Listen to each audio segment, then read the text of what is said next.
Welcome to Learn Short and Tapping with Vikas sir. Progressive magazine exercise number 17 840 words 100 word पर minute जो आपके upcoming जो आपके exam आए हुए हैं उसमें काफ़ी हेल्प करेगा ये आपका dictation. So be ready start. Though this is the first occasion on which I have in person attended a session of UNESCO, I may claim that in spirit I have always been with you and followed your deliberations and activities with the nearest interest and sympathy. This I have done as I feel that in view of the disaster which threatens the future of mankind, UNESCO alone offers a faint ray of hope. Mankind has in the course of the last century made phenomenal advances in knowledge and material prosperity, but this progress has not been reflected in man's moral and political achievement. Increased knowledge has therefore led not only to a greater provision for comforts and victory over want and disease, but also allows to an increase in man's power for destruction and death. Stop. This power is so great today that unless all men have a sense of community, it may well lead to common ruin for all. It is only through a re-education of man that we can create that sense of psychological unity and common citizenship, that sense of which the technological unity achieved by the advance of modern science requires of man. This is the reason of why in 1949, when the Indian National Commission for Cooperation with UNESCO was founded, I placed such great emphasis on the importance of UNESCO's work. I pointed out with regret that while the United Nations were founded for the achievement of peace and unity, the result had in fact been the division of the world into two varying camps. It is true that some progress has been achieved here in place of multitude of nations, each struggling on its own. The United Nations present a picture of two solid blocks arrayed one against the other. Nevertheless, to any man who looks forward to cooperation and friendship among nations, this picture can bring no message of hope.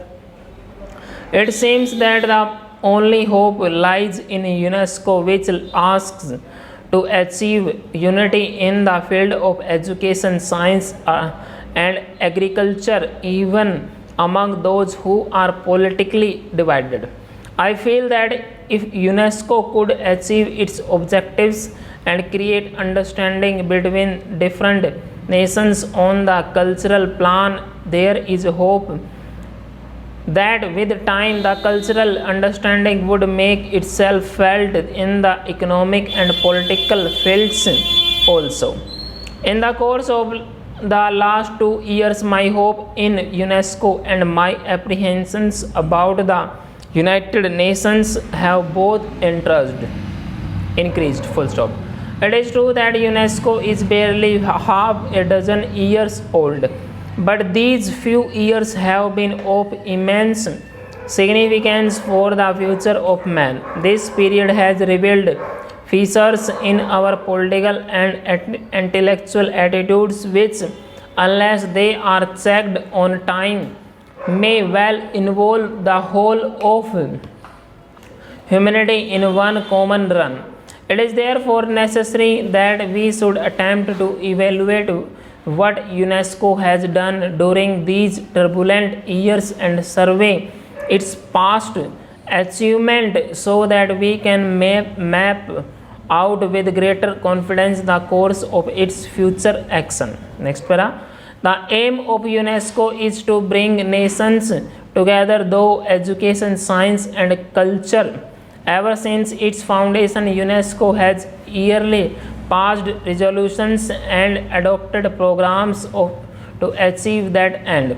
One of the greatest achievements of UNESCO has been to help frame a new and universal declaration of human rights, which has been adopted by the United Nations. Similarly, in the field of technical assistance to underdeveloped countries and the restoration of educational and cultural facilities in the war devastated countries and in the exchange of persons and ideas between different nations, considerable progress has been achieved.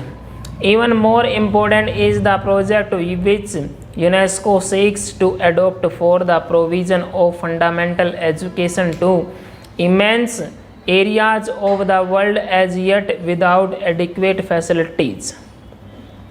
It is a sad reflection on our civilization that almost 3/4 of the adult population of the world are still unlettered. Full stop. Literacy and ignorance directly contradict all our professions for the rights of man and constitute a threat to universal democracy, peace, and progress. I should like to congratulate UNESCO upon its realization that it is only by improving the human material through education in the less fortunate areas of the world that prospects of world peace can be secured. While no one can for a moment question the program of UNESCO in these fields, I feel sure that you, Mr. President, and you, Mr. Director General, will agree that with UNESCO cannot succeed in its objectives so long as the fear of war and destruction cripple the creative energies of man. Unless this threat can be averted, all our efforts to advance education, science, and culture seem a mockery. If the world is to be saved from disaster, we must intelligent men and women decide what steps UNESCO can take to avoid the threat of war. It will not do to say that the questions of war and peace are primarily political and do not concern UNESCO, which is a body devoted to the advancement of education, science, and culture. That cannot be so always as such. Full stop.